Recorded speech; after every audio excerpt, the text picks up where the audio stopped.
What if I told you your favorite Greek street food was actually born in Chicago? Let's talk about the history of the euro. Now, outside of being a word that's commonly mispronounced, the euro comes from Greek euros, which means turn or rotation. And this cooking method dates back thousands of years ago in Greece. These used to be horizontal, like a log.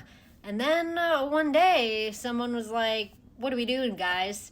All this great juice and fat is just dripping out." It was maybe more of like the George Foreman version of what it could have been, maybe a little bit more lean meat.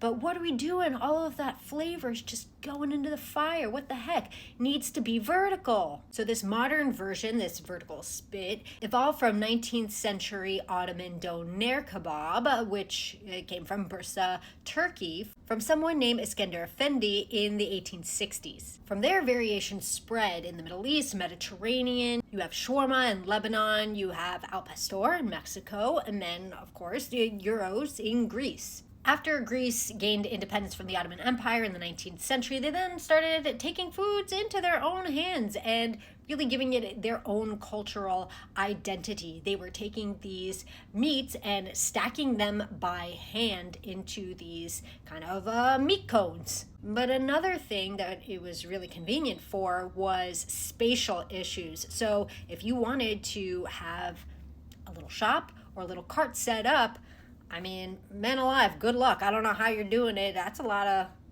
of land there in that way.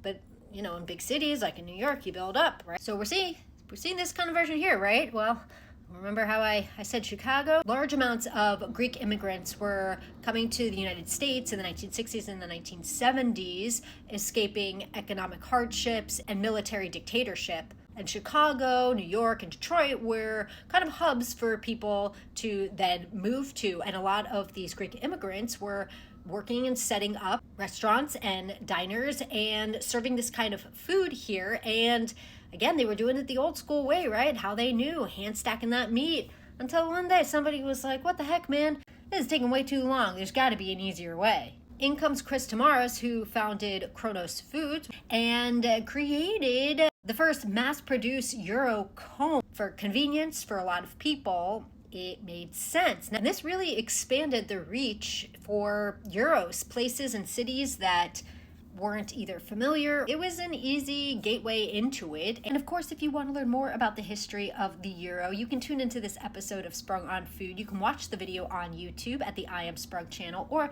you can listen as a podcast wherever you get your podcasts. Just search for Sprung on Food.